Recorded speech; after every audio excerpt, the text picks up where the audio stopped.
This season, turn it up to 10. Sorta like a bad habit, we gon' do it again. Ready or not, we're gonna tie up some ends. Go tell a 36, try to grab all the friends. We're back like we never left. On track like a treble clef. Skip a beat on the 7th rest. Bring feast, we don't pass them over. We got the first fruits, no way to shoulders. Can't live on that bread alone. Every word of God's mouth will fuel me on. That's scripture, that's Christ alone. That's grace alone, that's faith alone. All glory to God, cause that's his alone. Since the lamb's been slain, we can each belong. The Lord is my strength, my peace, and my song. And I'll lay it all down at the feet of his throne. This yoke is easy, this burden's light. Even with a loud mouth trying to eat at the mic. Even if we down south, the humidity spike. Veils torn in two, so we gon' be alright. It's all grace till the half goes off. Heretics better run till the top blows off. Got them all stood still like a jaw full of Botox. Time to break them down like a jaw on a blow pop. Don't stop, they're in need of it though. Through grace by faith, they could easily grow. New wave, new age, new way to see bro. Now one truth, life, one way to his throne.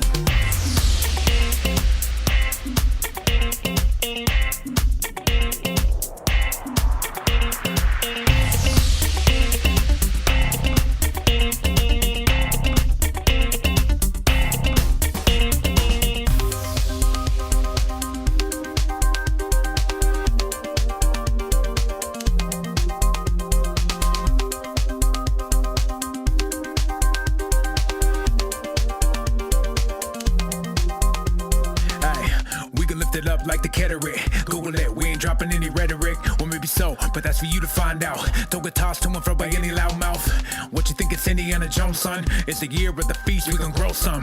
Time to put some meat in the bones. Gotta put the milk down, son, it's time to leave home. I'm just saying there's a time in the season you gotta be a Berean. If you just hear and believe it, you could be walking with demons. It could be rendering Caesar. All the things that go to God, that's a little like treason. Wait, welcome back, my friends. Did you ever really think we could pass the 10? Our stocks up, we about to trend. Cause the whole 36 wanna rap again. Wait, sounds too good to be true. Like Rabbinic candy land, ain't no ladders, just shoot. We hold true if it's loaded in the cannon. Best believe it's understanding. If it's not, it ain't proof. Like sacred name of the 2-house frame. ES felt the tickle, then you feel it in the planks. You better not, you be better off. Not trying to hassle Hoff, you can take it to the bank. This night ready, he's about to go off. Put the ring on your finger from the Cracker Jack box. It's hide and seek, let's see if you can find out all the little messages you hear before the timeout. Ever seen a scholar with a blue belt? I have, he's about to make your food melt. The loud one and he strikes again. But don't let him close range, he gon' bite your friends. So relax, got it still in control. He knows every care, every bit that you hold. He knows every hair, every need for your soul. Nothing new around here, this story's been told. I bet you feel weak and your life is in tatters. With bruised feet, your body is battered. You can't reach, trying to climb up that ladder. Sit back and hold fast till Messiah matters. These guys are laughing.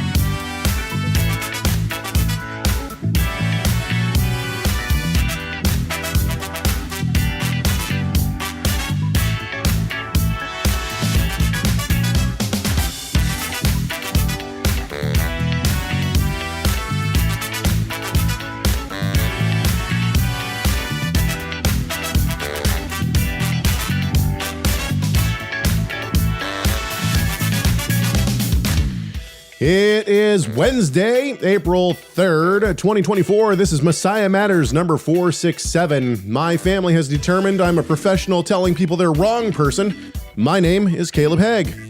And I'm coming off a fresh allergic reaction. Relaxing? It wasn't a relaxation. Allergic reaction. So my eyes are a little puffy here. Playing with the dog. And you know how it is. But anyway, I'm Rob Van Hoff. Yeah, you are. Don't hassle with the Hoff, as the rap says. Yes, what's going down, my guy? How you doing? Having a good day? Sorry about the eye. What's up, everybody in the chat room? So we have a good show. I think it's a good show. This is one of those shows where normally what happens is we get together on Monday. We talk about things. We record a Mystery Bible Theater 3000. Then I send show notes to Rob that day. And that has not happened. So instead, what happened was this morning, I frantically looked in my inbox to see what was happening in the world of theology. And I put together You were really panicking too. I was feel it. Can you see it in my face? Anyway, so I put some show notes together, sent them over.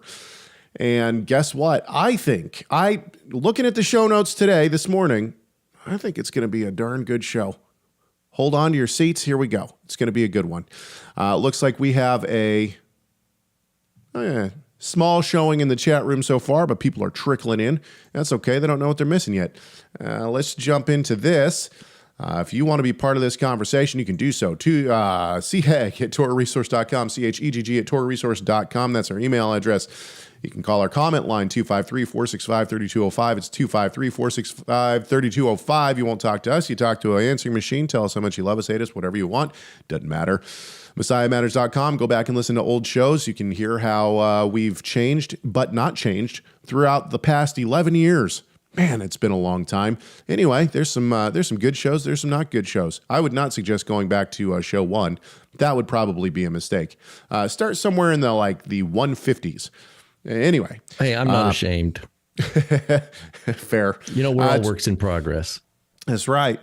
This show is produced by TorahResource.com. We got some amazing stuff going on. Every day I say that. I've said that for weeks now, and I know people are probably getting bored of it, waiting for things to happen. But guess what? There's some good stuff happening. I'm waiting on one or two things here, and then we're going to start. We're going to be releasing our church history course, and it's going to be out to the public for anybody who wants to be a part of it anytime you want. And so it's it's going to be good, and we've got a new platform. There's all sorts of stuff going on. It's good. It's good. All right. Also, soon to be available, I think, Caleb, correct me if I'm wrong here, is so this week was the spring virtual SBL, and I gave a presentation. Yes. Well, I created a video in advance. Anyway, tell us about it. The session was on Monday. That's why Caleb and I didn't have our Mystery Bible Theater this week. But I think that video, it's a 45-minute video. It's a little geeky and dry, but some might appreciate it. He said a little bit geeky and dry. Let's just put this in perspective. Biblical nerd level, 150. Look, I would consider myself to be in the scholarly world from time to time. I can keep up. I go to the lectures at ETS and SBL. It's not above my head usually. You walk into one of these rooms like the Missouri section or the Midrash section. What section was this? This was it was kind of a compound interpreting the Bible session. I mean, it was a kind of a blend of different interpretation systems and stuff. Well, I'll tell you what. Anyway. In the Midrash section, you start talking, you get about 4 words in before I am totally lost. And in the Missouri section, it's kind of the same thing. The menorah section, on the other hand, is full of light. No, I got that. Yeah, I'm there. Man, the dad jokes. Okay. Thank you, Mr. Loretti. I appreciate it. Christian says, I'm here, Caleb, sitting in my work van, eating a sweet potato for lunch. Gross. Good for you. That sounds healthy. What's on the potato matters. I'm not a sweet potato fan. I can't. There's something about that sweet savory thing together that's just. Anyway, okay. Enough messing around. Let's get to it. Don't forget to subscribe to this YouTube channel. By the way, we're almost to 10,000. It's an exciting time. It only took us 11 years. Talk about the slowest drip of subscribers in all of YouTube history. It's our show for sure. Okay. Let's get to it. There's some things I want to talk about today. Hang on just one second. Pardon me. Man, I got the cough button on standby here. Okay, I'm bringing up a verse. I'm going to tell you about it. It's Deuteronomy 24:16. Let's go there real quick, and then I'll read the comment. 24:16. 24 what? 24:16. Chris writes in, this is what he says. He says, Shalom. I had a question concerning Deuteronomy 24:16. This passage is often used against the atonement of Yeshua, along with the teaching that man is fallen. I was wondering if you could help in answering the objection. Let's read the passage real quick. Fathers shall not be put to death because of their children, nor shall children be put to death because of their fathers. Each one shall be put to death for his own sin. Now, there's a couple of things here. First of all, a lot of people will say, well, human sacrifice, this argument usually goes along with the argument of human sacrifice is not allowed in the Bible, and therefore Christ could not be a sacrifice for us. And this is in effect true. The sacrificial system, Christ was not a sacrifice like the sacrificial system. That's not what's going on. He was not put on an altar. He was not sacrificed for us. The sacrifices are a picture of what Christ would do. So the sacrificial system itself is a picture. It's not the other way around. It's not that Christ is part of the sacrificial system, or even that, we use the word sacrifice because of the sacrificial system, but ultimately Christ was not a sacrifice in that sense. Okay. Fathers shall not be put to death because of their children, nor shall children be put to death because of their fathers. I think that this is clearly talking about, now Rob can give me his 2 cents as well. I think this is clearly talking about the idea of the Torah commands. In other words, if my son commits murder, I'm not liable for it. My son is liable for it. So the Torah commands themselves should be meted out according the punishment should be meted out to the person. Each individual, yeah, it's an individual. Now people are going to say, "Aha! See." And it says at the end of the verse, each one shall be put to death for his own sin. And so this is the crux of the verse. They're going to say, aha, see, Christ can't be put to death for your sins. Now, first of all, we won't get into this, but this is for any non-Jew that is arguing this is not honest. And the reason why is because throughout the prayer book, and once again, this is not an argument I would use, but throughout the prayer book, it continually says, on the merit of this rabbi, show us favor. On the merit of this rabbi, show us favor. On the merit of this. So clearly, righteous living and the actions of other people, according to the system of Judaism, once again, I'm not using this as an argument. I'm just saying that this is the system of Judaism. According to the system of Judaism, they would say that a person's actions and a person's what they do in life can be attributed to us. We see this also in Christianity, right? Catholicism sees this because of the work of the saints. And you can petition the saints to pray to God, and if done, then God will listen to their prayers and mete it out to you. Okay, so this is a system within both Christianity and Judaism, but this is not the point. The point is that in the eyes of God and in the heavenly temple, is there an atonement made? And this is the point, is that Christ is the sacrificial offering, as it were. Once again, using sacrifice as a word, but coming into the heavenly temple, the blood is shown. In other words, we owe blood in the heavenly temple.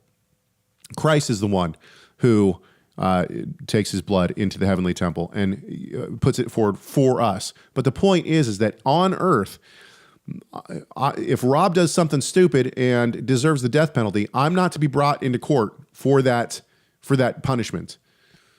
Or my son or my father. I pay the price in an earthly sense. And once again, we see in the book of Hebrews that the regulations are not always the same in the heavenly temple as they are on earth, and we would expect that, right? The fact that Christ can be of the idea of Hebrews 9, 10, 11, the idea that Christ can be of the order of Melchizedek. In other words, that he doesn't have a lineage, that he has no generational lineage, but yet is still the high priest in the heavenly temple, is different than it is here on earth. And this is the point that is made in the book of Hebrews. Rob. Yeah, I agree that the Deuteronomy 24, this is what justice is. This is just talking about justice. When it comes to those who are in Messiah, the redeemed, the ones whom he loved and prayed for and died for, we died with him on the cross. So we still died. We are the reason we are able to benefit from Messiah's life, his resurrection life, is because he already took hold of us before he died. And we go through the grave with him and are still attached to him in his resurrection. That's an important point. That's why Paul says in the end of Galatians 2, he loved me, right? That means I was an object of Messiah's love, and he gave himself for me. So we still die as individuals. From the Torah's perspective, each individual redeemed soul is reckoned as having paid their debt. And the glorious, awesome, majestic, gracious goodness of God is that it cost us literally nothing for that transaction. In other words, we didn't have to, we go through the death, but we don't pay the hell. Because Yeshua took that on us. That Yeshua took that on to himself for his beloved. And it's pretty awesome. So we do. There's no way you can be a participant in Yeshua's resurrection life unless you were part of the cross with him. Now, that doesn't mean we experience the same, anywhere close to the same experience that Yeshua went through, but we do follow after him, and we know what it means to carry our cross in this world. And it's not all, butterflies and rainbows and kittens. Kittens. You're looking for kittens. Kittens. Non-allergenic dogs. No. Exactly. So the idea is we still die. Hey, here's an example I was just looking at. Remember I think it's, and Caleb, you'll know because you wrote a commentary on Acts, but I think it's chapter 9, after Saul's encounter with Yeshua appears to Ananias. Is it Ananias, and says, look, there's this dude. There's this dude. He is my chosen vessel. And it also says, and I will show him many things that he will suffer for my name's sake. Okay. Does that mean Yeshua is punishing Paul for being a Saul, the crazy Pharisaic, zealous, guy from Tarshish?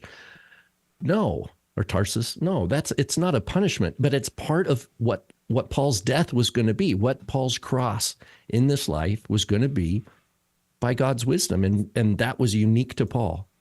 And we all have our unique cross to bear. And in that carrying of our individual cross and following Yeshua, we come to terms with what this death is, that we're crucified, as Paul wraps up Galatians, we're crucified to this world and this world to us, that ultimately we're like Yeshua. We don't, like this, he says, the Son of Man has nowhere to rest his head, because we're looking to the kingdom, right? We're looking to the city that God's going to build. So I know that we're kind of maybe talking really broadly about this, but it's not like we just all of a sudden are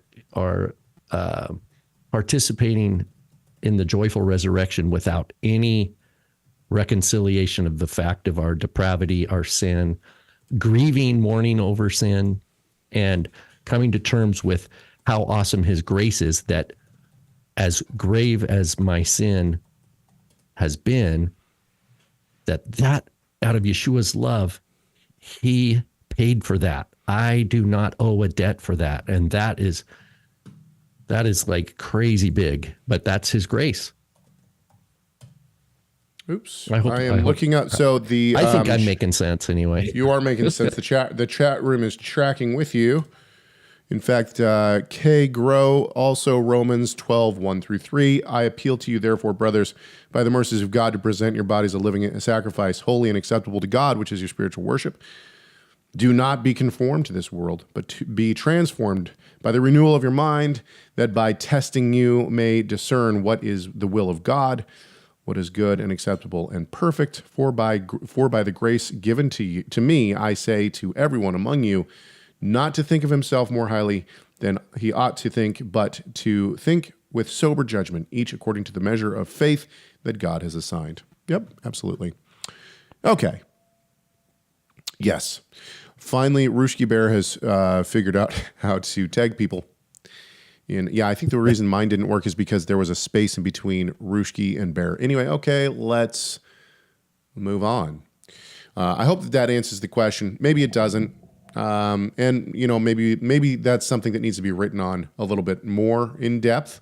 But I don't think that passage is. I think that passage is specifically concerned with the physical court here on earth. That's my 2 cents. Okay, let's move on then, and we will move to. Yes, okay, Gregory. This is what Rob and I spent the morning looking at. There's a video that goes along with this, and I will try to post this in the show notes. By the way, if you're looking for show notes, all of our shows are put now. I know this is weird, but all of our shows now, and this might change again soon, but all of our shows are put onto messiahmatters.com. And what has been happening is I've been putting all of the show notes into just the actual post. So you can find the video, the audio, the descriptions, the timestamps, and then any links that we mention or that are pertinent to the conversation are put there. So just go to Messiah Matters, find the podcast portion of the show, and there you go. Anyway, okay, so the video of this, of Doug Wilson. By the way, there's been a lot going on with Doug Wilson recently.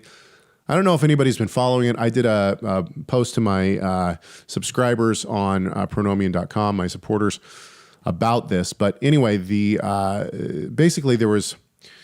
I want to give a little. I do want to give a little background. I'll try to keep this under 2 or 3 minutes. And the reason I want to give a little background is because I think that Doug Wilson, a lot of the time he's vilified because he is very in your face about certain things. He takes some very interesting views on certain matters that I think he goes a lot too far on. Some people say you either love or you hate Doug Wilson. Basically, if you don't know who Doug Wilson is the pastor of Christ Church, and that's in Moscow, Idaho. Moscow, Idaho has kind of had this revolutionary change to it, where Christ Church has brought in, essentially, people have moved to Moscow, Idaho, and has changed the entire culture of the city, and which I think I actually think is amazing. And Christ Church and Doug Wilson and Canaan Press, which Doug is the president of, they have put out a lot of information and been very critical of various Christian organizations, along with other things, but Christian organizations that are not holding the line as they see it. And when I say holding the line, what they see is they've attacked like the Gospel Coalition, 9 Marks, and Acts 29 Network. And what they've basically said is that, and this is not just, by the way, this is not just Christ Church or Canaan Press or Doug Wilson, but there's a growing consensus of believers who think that there's a thing called Big Eva, or big evangelicalism. And Southern Baptist Convention, 9 Marks, all those are part of this. And they saw this really come to the front during COVID, where you saw these articles of like, well, we should, if you really love your brother and your sister, you'll go get the vaccine. They saw this as like trying to steer in a political way, so basically not being in their lane. And so I say all this because there was an article that was written by Kevin DeYoung 2 weeks ago, and it attacked Christ Church and Doug Wilson and called it the Moscow Mood, which is the mood. Basically, Mood, Doug Wilson, like MOOD. Yeah, Doug Wilson isn't really saying anything theologically off, but the mood in which he says it is incorrect. We need to be loving to fellow brothers and sisters in the Lord. And Doug Wilson has responded. He responded yesterday, and I think it was dynamite. I think his response is dynamite to it. Actually, there's some cool videos. I say all that. This is just background. I say all this, by the way. There are some cool videos that have come out, cell phone videos that are on YouTube now, of like in Moscow, there will be a person, like the cell phone will flip on. They're in the middle of a bar, and there will be a huge, like everyone in the bar is now singing a hymn. Like the entire bar is singing a hymn. It's pretty cool. I mean, this is the kind of culture shock I think that is coming into Moscow, Idaho right now. So I think there's some good things happening. Not all good, as we will see. Okay, so that's some background to Doug Wilson, whom I mostly respect. But then we get things like this. Gregory writes in, Doug uses 1 Corinthians 16:1. By the way, Gregory, I believe, was at this lecture. or at this teaching. He says, Doug uses, by the way, in this lecture, Doug is attempting to show why Christians worship on Sunday and not on Saturday anymore. In other words, has the Sabbath been changed to Sunday? This is what Gregory says. Doug uses 1 Corinthians 16:1 through 2 to indicate the early church was meeting and holding church on the first day of the week. Let's pause right here.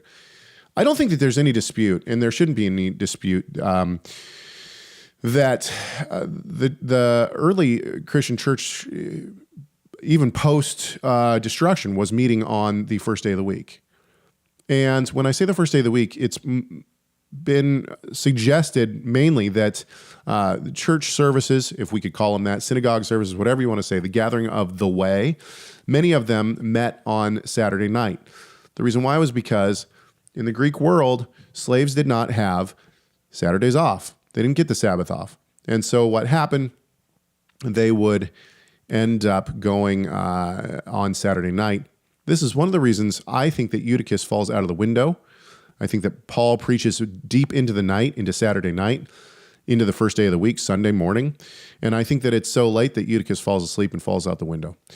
And this is part of, in my opinion, this is part of the shift from Saturday worship to Sunday worship, is that the expansion of the Greek, of Christianity into the Greek world comes along with a lot of socioeconomic problems.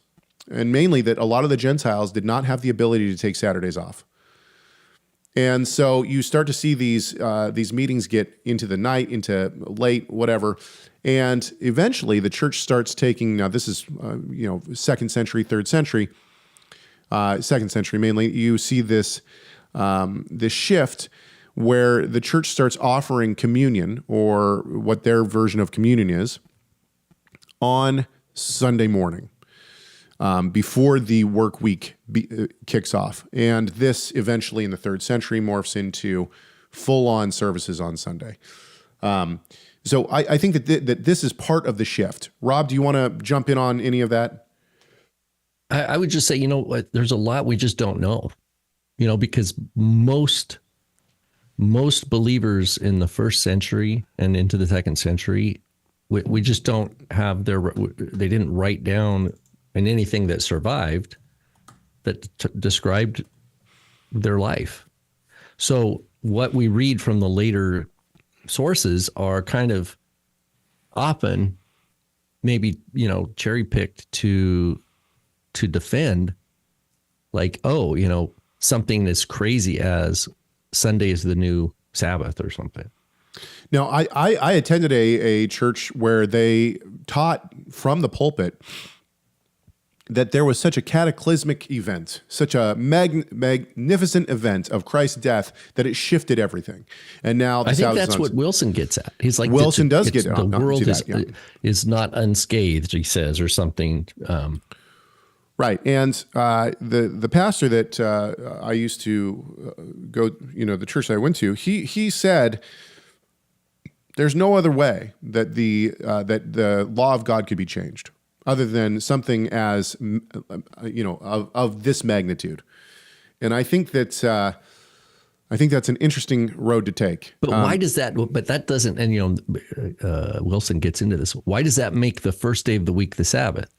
It just affirms the first day of the week as the beginning of the new creation. Right. Yeah. Right. I mean, it's just the first day of the new creation. By the way, and we'll touch on this in a few minutes. Wilson hasn't. I mean, I think Wilson's biggest misstep in this whole thing is he has not done his research at all, and we'll see this. It sounds like he's talking off the fly.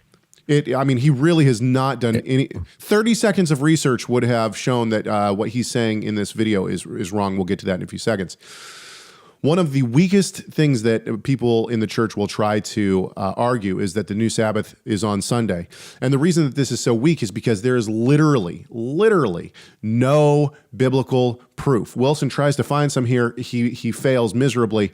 And James White tries to do this. He goes to Revelation 1 where it says, now I saw on the Lord's Day. He says that since the term Lord's Day was used, clearly the Sabbath has been changed to Sunday.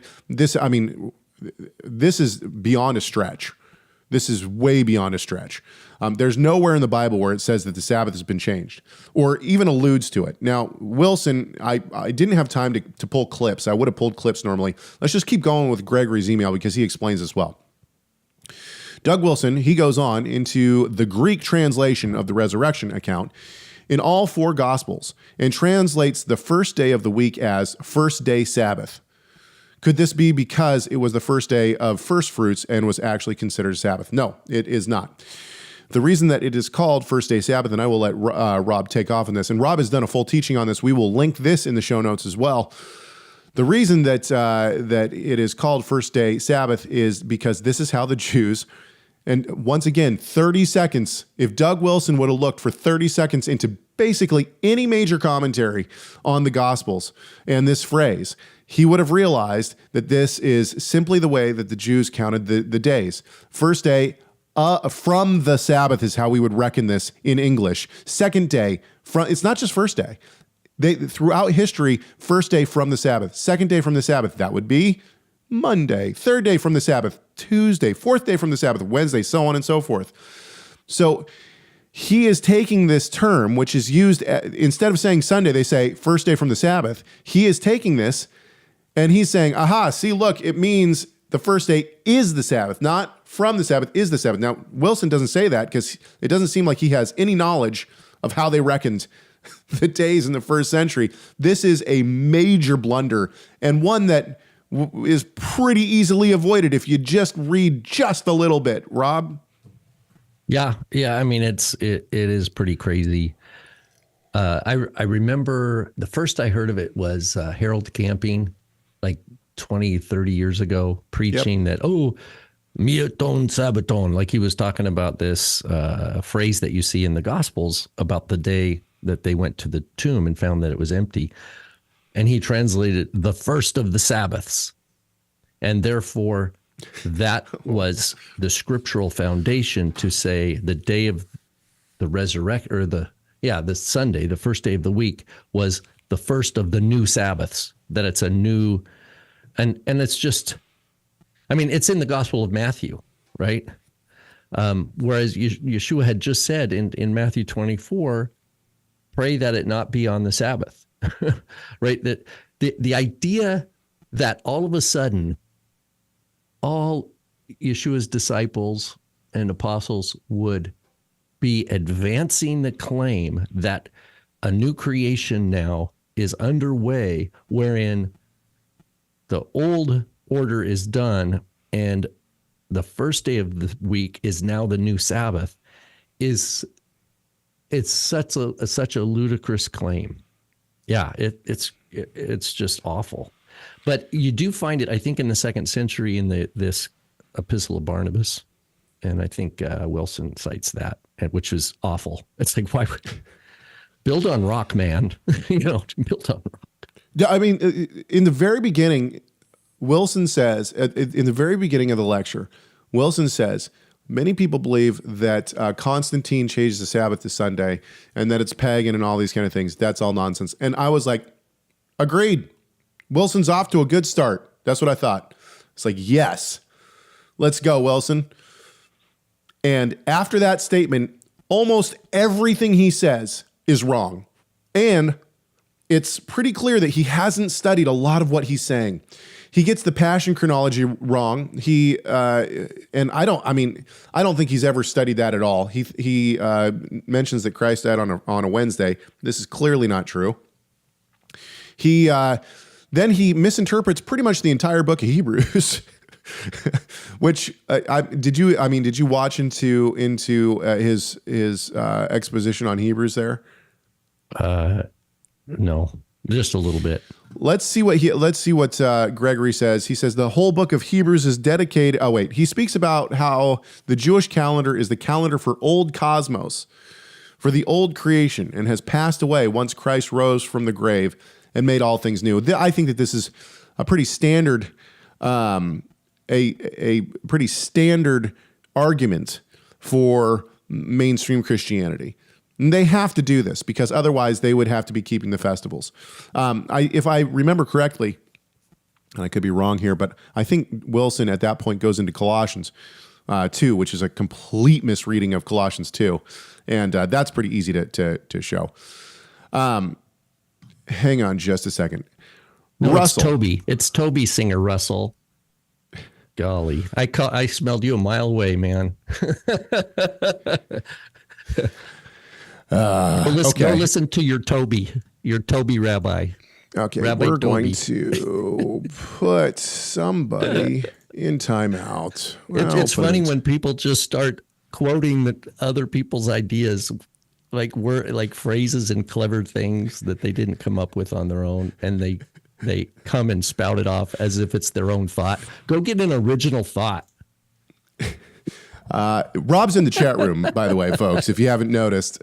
So we had someone come in who clearly has no clue what they're talking about, but wants to be spouting off from other things. If you, by the way, we say this every once in a while. I'll say it again. If you're going to come into our chat room, you got to stay on topic. You don't stay on topic, you get put out in timeout.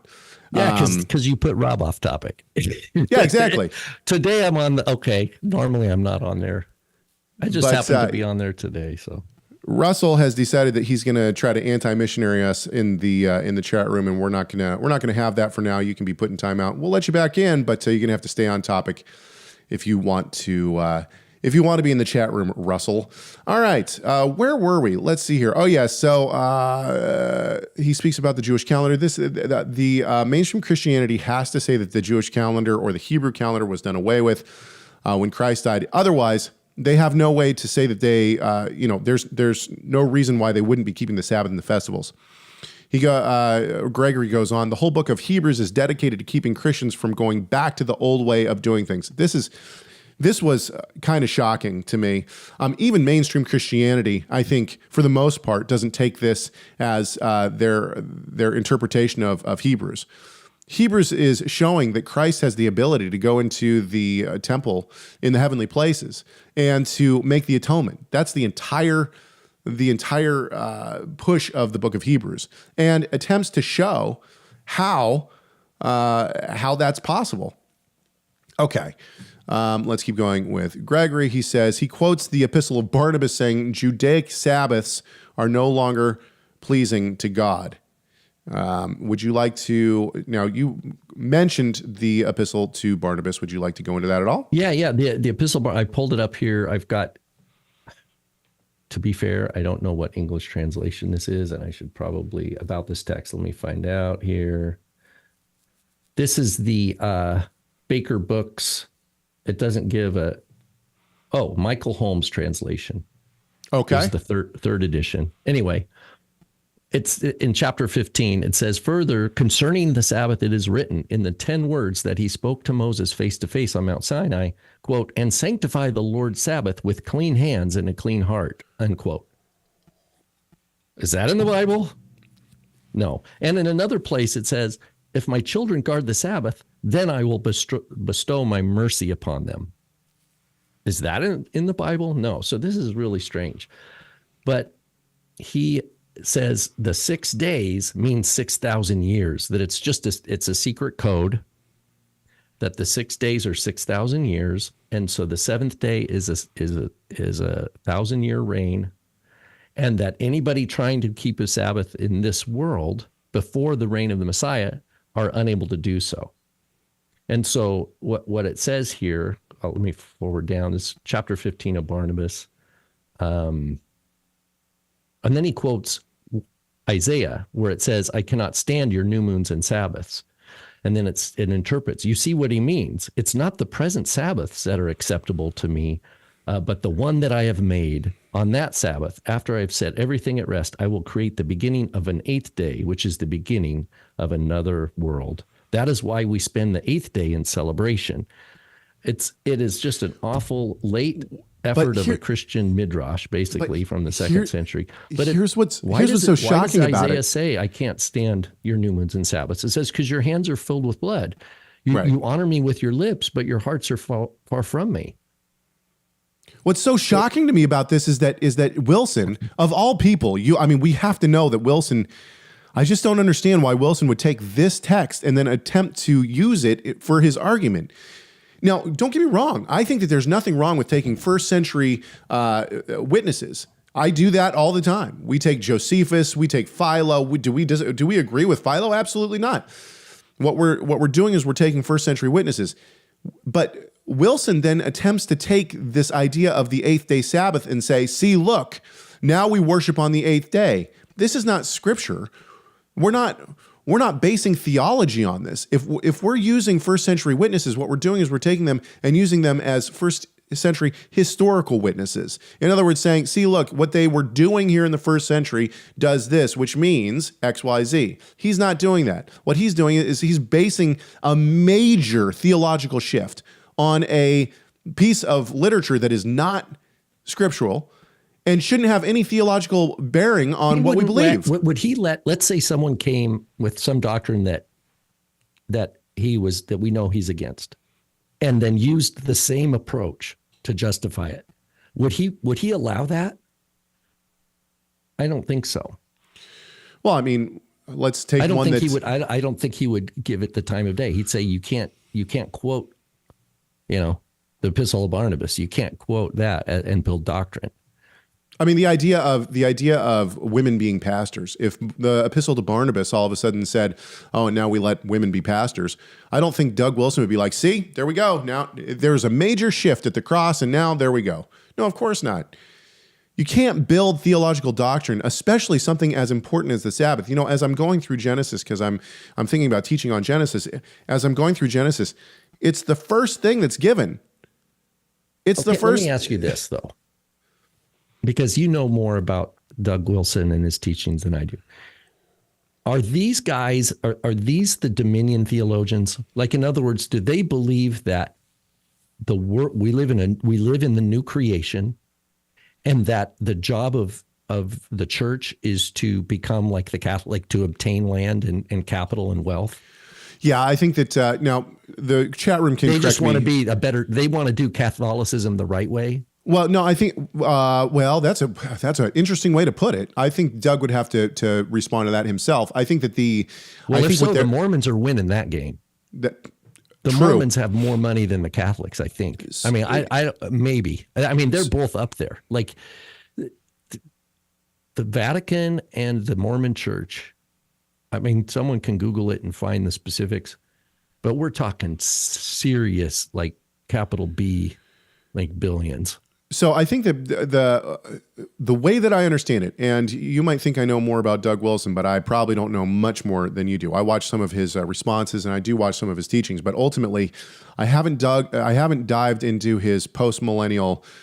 He's post-mill, so he believes that the millennium will happen, and then Christ will come. And I think, if I'm not mistaken, I could be wrong on this, but I think his teaching is that the church basically gains ground for the kingdom on this earth, not forcibly through like military force or anything like that, but through proclaiming the word, and people become converted. The world becomes more and more holy until Christ comes. I think that's kind of where he's at. With what they're trying to do in Moscow, I suppose. Yeah, exactly. Like, I mean, in other words, if you look like, hey, well, what are the aims of the church?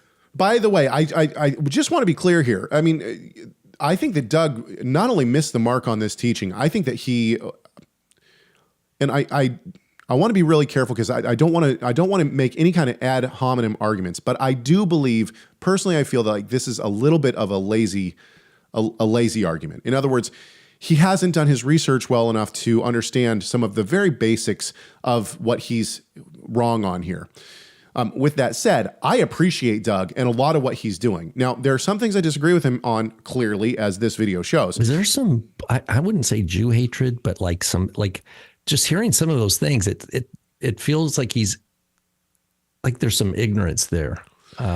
I think that the church in general, I mean, like, I wouldn't put that on Doug. I think that the church in general thinks believes in a supersessionism. They believe that the church has replaced Israel, and so therefore Israel is obsolete. And if you come from that perspective, then I think inevitably you are going to probably not the intention in any way, shape, or form. But I think that ultimately you're going to sound as if you're somewhat against Israel, because guess what? Israel's obsolete. And I don't think that's how the scriptures teach at all. So I wouldn't put that on Doug, but I would say that, and, just talking about Moscow, Idaho, and the Moscow mood, I actually think that that's great. I think that what they're doing there in Moscow is amazing. I think that they are off in some things, and it wouldn't surprise me at all if the Lord just happens to spark the Sabbath debate or the Torah debate, and Moscow all of a sudden flips and becomes Sabbatarian. Those kind of things are actually happening in the world today. Yeah, that can happen. Yeah. And it wouldn't surprise me at all if Moscow, Idaho flips like that. Okay. It's been fun times. Good gracious. Let's move on. I don't know where we're going here. But I wanted to talk about this. Blake wrote in, he says, in defense to the mainstream, by the way, this is a comment on a video, and I don't remember what video it was. It's okay. The comment stands alone. He says, in defense of to the mainstream Christians who believe that the law of Moses has been abrogated by the new covenant, many of them also believe that the law of Christ, as mentioned in Galatians 6:2 and 1 Corinthians 9:1, has replaced the law of Moses. This is a great comment because I think that this is a standard belief of many Christians, and I want to respond to this a little bit. I've heard the law of Christ variously defined. This is an important point. Variously defined. And this is probably going to be the thrust of my argument here, so just keep that in mind. But the general consensus is that the law of Christ includes whatever was explicitly restated in the apostles in the New Testament. Okay, pause. Number one. Now, I'll let Rob speak to this too, but number one, we do not see vague stipulations by God. One of the great points of our belief in the God of Israel is that he is not vague. He gives very explicit, very pointed instructions about who he is, what his holiness is, how we are to be holy like him. There's no wondering, I wonder if God likes this or not. It's extremely upfront. The notion that all of a sudden God gives us a new law and we're at a loss. Well, maybe it's what the apostles and Christ restate in the New Testament. Maybe that's the law of Christ. Or maybe the law of Christ is, this passage here or anything after the resurrection. A lot of people say that because they don't want Matthew 5:17 and following and the passage in Luke, 16 or whatever, where the teaching on the law, they don't want to have to deal with that. So they say anything after Christ rises from the dead. So it's a very vague, we don't know. Well, guess what? That's not our God. Our God is very specific in his covenantal stipulations. There's no guessing about it. That's number one. Number two, if we took the mainstream Christian view that it's anything restated in the New Testament or by the apostles, okay, great. So then incest is allowed. Bestiality is allowed. Kidnapping is allowed. The list goes on, right? Cross-dressing, which is prevalent in our day and age, that's allowed, right? Because none of these things are restated. And as soon as you bring this up to people who use this argument, they're going to say, okay, well, and now they have to shift, and they say, well, it's actually more, that's part of the moral law. So no longer is the law of Christ something that we find in the New Testament. Now we take the Torah and we have to break it up into categories and say, well, that's actually part of a category, and the category is the law of Christ. So which one is it? Is it everything restated in the New Testament, or is it a category which is not mentioned in the Torah, by the way? Is it a category from a made-up category? And by the way, the problem with this is that, as my father has shown in his article, which you can find for free, by the way, on Torah Resource, it's chapter 10 of 10 Persistent Questions. Can we chop the law up into moral, civil, ceremonial? There are all sorts of laws that don't fall into any category. And so the Christian church is going to have a major problem. This is why we have said that this does not work. And so at this point, Christianity is really on its back leg, just struggling to stay up when it comes to the idea of the law of Christ. The law of Christ, read Genesis. Who created the world? Yeshua did. He created everything seen and unseen. Who's the lawgiver? Yeshua is. What's the law of Christ? The law given to Israel. It's written on the heart. That's the point, is that Christ writes his law on the heart. It's the law. That's it. That's the law of Christ. Rob? Yeah. Yeah.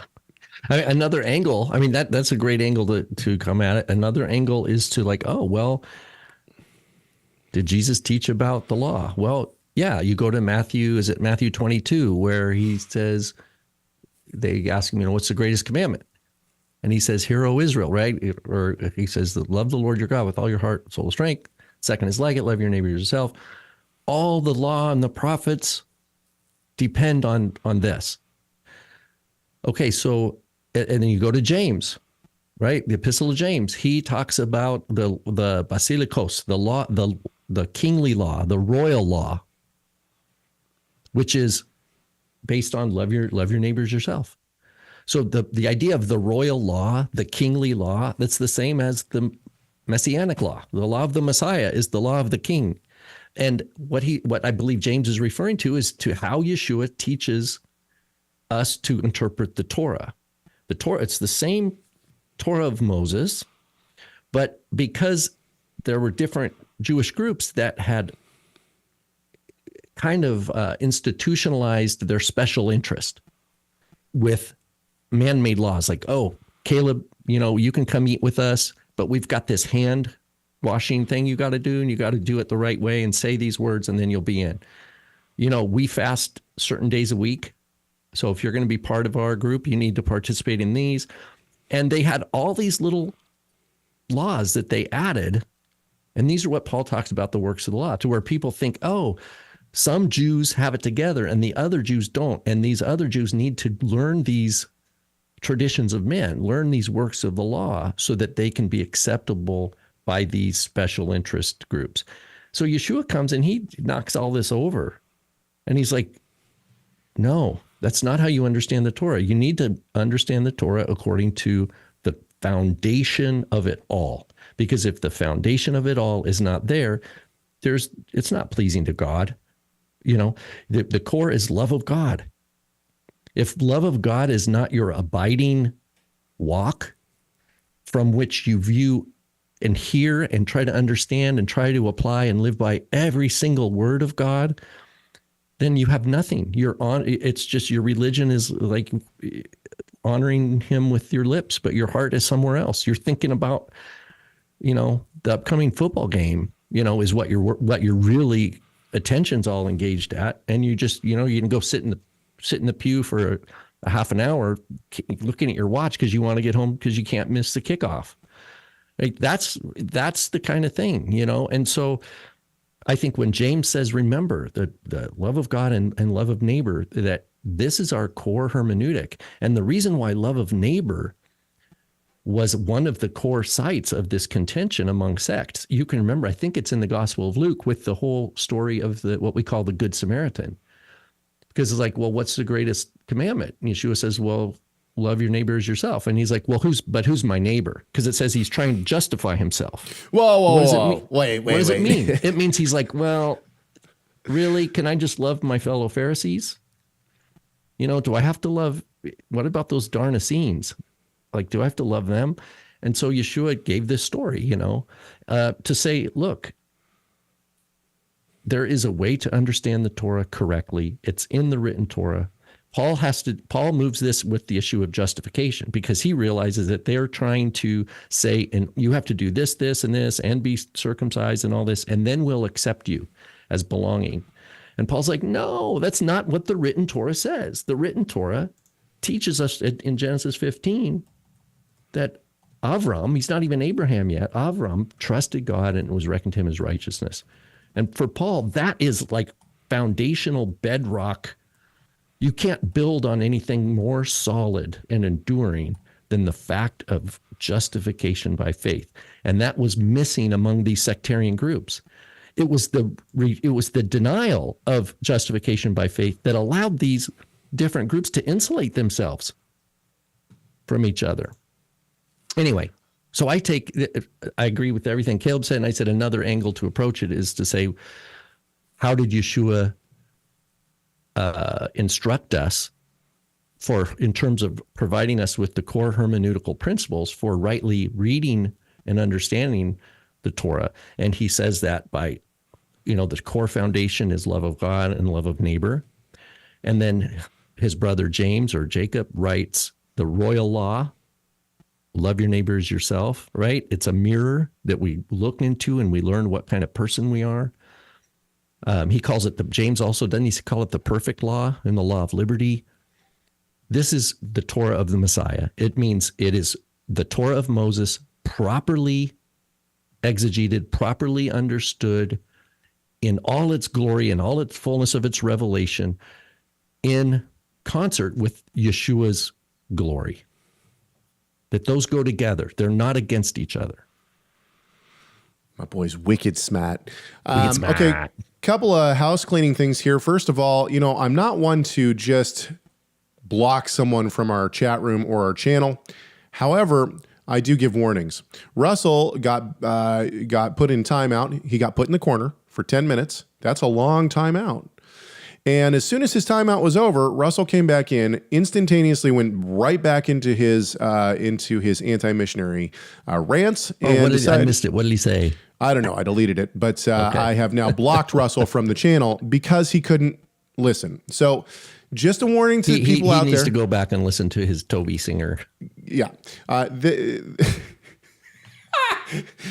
Just a warning to people out there. If you want to be in the chat room, I don't care what you believe. I really don't care what you believe. We don't accept any profanity. That's an instant block. And we require that people stay on topic. And that goes for anybody, whether you believe what we believe or not. If you don't stay on topic, you will get put in timeout.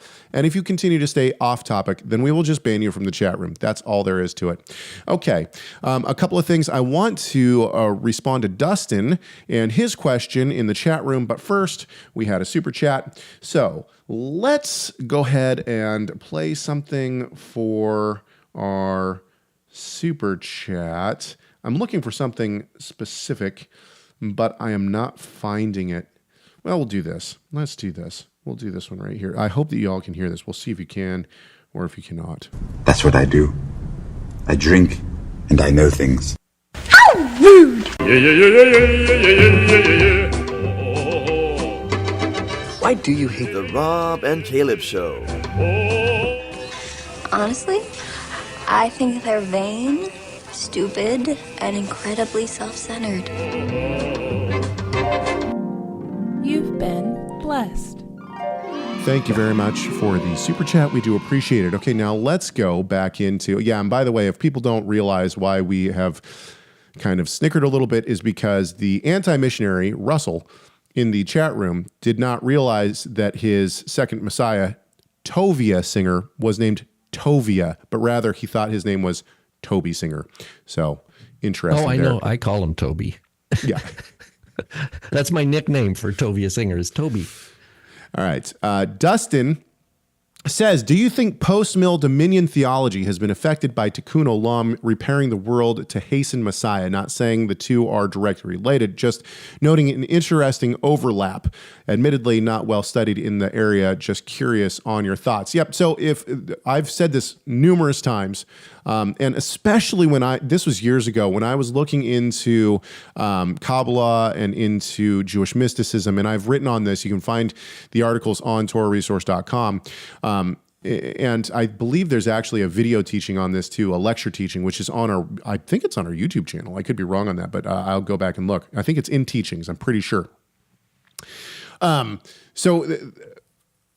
What I've found is that, and I think that this can be traced throughout history, is that Christianity and Judaism, from the destruction of the temple, go in tandem together. Many of the theologies are exactly the same, and they're working the things out. Particularly the Catholic Church. Exactly. Yes, Yeah, and they're working like a these legal things. structure, like highly liturgically predefined prayers. Yep. And we see this, the iconoclast debates are going on not only in Christianity, but you have a lot of the same flavors in Judaism and their discussion of whether or not people are allowed to use certain forms of magic and all sorts of stuff at the exact same time. And then we get into this stuff. Now, I'm not 100% on the time frame. And I don't know which one would have influenced the other. However, I will say this. They do seem awfully close, don't they? And I would say that it would not shock me in any way, shape, or form if all of a sudden somebody did some research and realized that these two theologies, the one in Judaism and the one in Christianity, start to form around the same time and probably are taking notes from each other in one way or the other. So, it's... All I'll say is this. I don't know if one influenced the other, but what I will say is that clearly they are very close in their theology. I think that the Christian view of this attempts to take more from a biblical perspective than the Jewish perspective does. They try to take more from a rabbinical and mystical place than Christianity does. But nonetheless, I would say the two are very, very similar and most likely in some way connected. Okay. I think that's going to do it for us today. Just something on that. On what Tikkun Olam is now in the Orthodox world, or in even the ultra-Orthodox, is among the hardcore Kabbalists, is the concept of, first of all, it's for Jewish males, right? They're not seeking to come and transform a city or anything like that. They are concerned about their own reincarnation. Right. And so they are trying to reduce how many more times, right? If they don't abide by the halakha, they could come back as like a dog or like a frog or something. And so they want to prevent that. But the tikkun that they're doing is that their repair of themselves so that they don't keep coming back is somehow repairing God generally.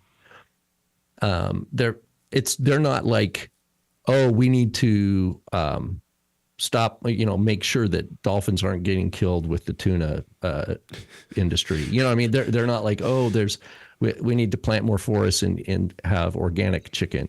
They're not really thinking of that kind of thing. And they're not thinking, oh, we need to obtain wealth in this world so that we can purchase land and have capital, build capital for an earthly repair of the world. That's not their view. That's the sense I get from the Dominion theologians. It's like, no, we need success, like Hobby Lobby. We need successful Christian men and women too. Businesses that keep Sabbath or keep Sunday, off for their employees and build museums of the Bible and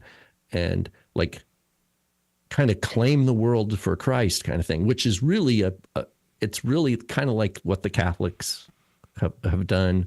It's kind of what the Mormons have done in a way, except Mormons, I don't know, are as bold, but they, I think they are about acquiring land and keeping their wealth.